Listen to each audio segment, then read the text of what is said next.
The village of Niles is a near northwest suburb just across the Chicago border and near Skokie, Morton Grove, and Park Ridge. It's home to a multicultural population of about 30,000 people with a higher than average proportion of seniors. And it's in the process of reimagining a once vibrant retail center in need of an overhaul. As part of our Chicago Tonight in Your Neighborhood series, Nick Blumberg and producer Acacia Hernandez spent the day in Niles, and Nick joins us now. Nick. That's right, Brandis. A lot of questions about the village's future right now. Efforts, as you mentioned, to redevelop Golf Mill Mall, a nearby park, and thinking about ways to improve infrastructure and pedestrian safety. As you mentioned, the village does have a higher than average population over 65. It's also got a higher than average COVID vaccination rate, with more than 73% in this zip code fully vaccinated. But the pandemic has still presented challenges for village services. The Niles Fire Department has been a key part of the local COVID response, coordinating PPE donations, distributing them to hospitals, nursing homes, and multifamily buildings. Last year, the department saw a record call volume. We responded to almost 8,000 calls. So I'd say we've definitely seen a continued uptick in calls. COVID didn't stop all the other emergencies from occurring. So like you said, all those people who were having heart attacks or strokes, or those fires or vehicle accidents, all those other emergencies are continuing to go on. So we have to be able to transition between COVID response and non-COVID response, really in the blink of an eye. Perhaps the best known attraction in Niles is its half-size replica of the Leaning Tower of Pisa on Touhy Avenue. Built in the 1930s, it underwent a major restoration a few years back to get its historic bronze bells ringing again after decades of silence. We've got a link to that story on our website. Now, in the coming months and years, the village hopes to have visitors be able to climb up to the top with a view of Chicago's skyline on a clear day, and to use the plaza below as a gathering space for things like concerts or art fairs. That's in line with its original intention as part of a park built for businessman Robert Ilg's employees.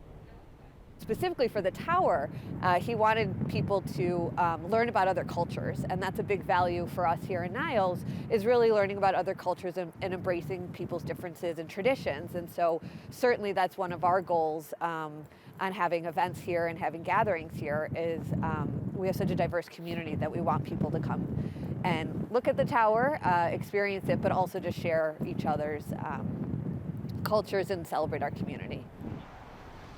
Historian and author Tom Ferraro also hopes newfound energy at the Leaning Tower Plaza might attract things like a train station, something he says the village wanted as far back as 80 or 100 years ago.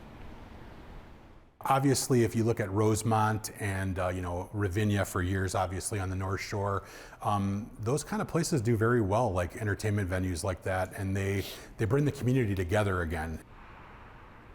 It's a community that Ferraro says has a lot of history people might not know, like the Tam O'Shanter Golf Course, which he says is arguably the birthplace of modern professional golf.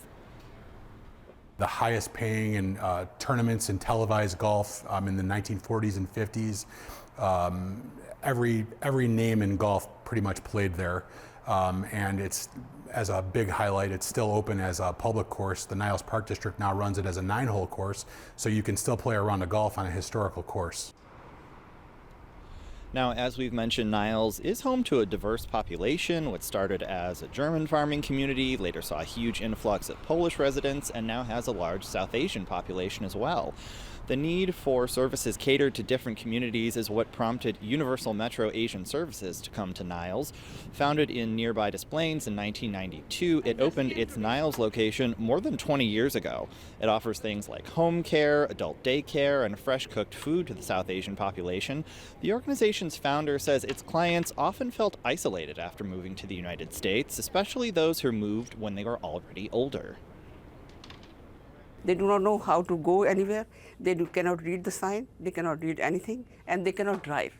So it was very, very difficult. They were cocooned in the home.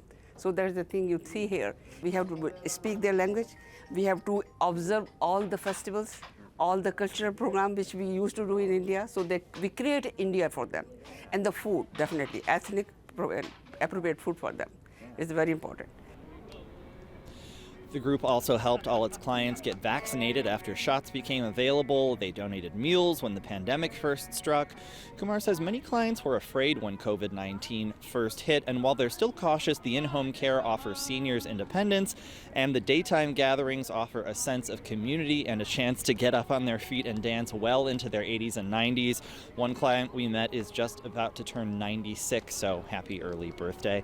We'll have much more from Niles coming up, including a group that works with some of its young residents, as well as we'll hear more from the mayor about plans to redevelop Golf Mill Mall and breathe new life into some of the village's outdoor spaces. But for now, Brandis, back to you. The group of dancers is pretty cute, Nick. Thank you.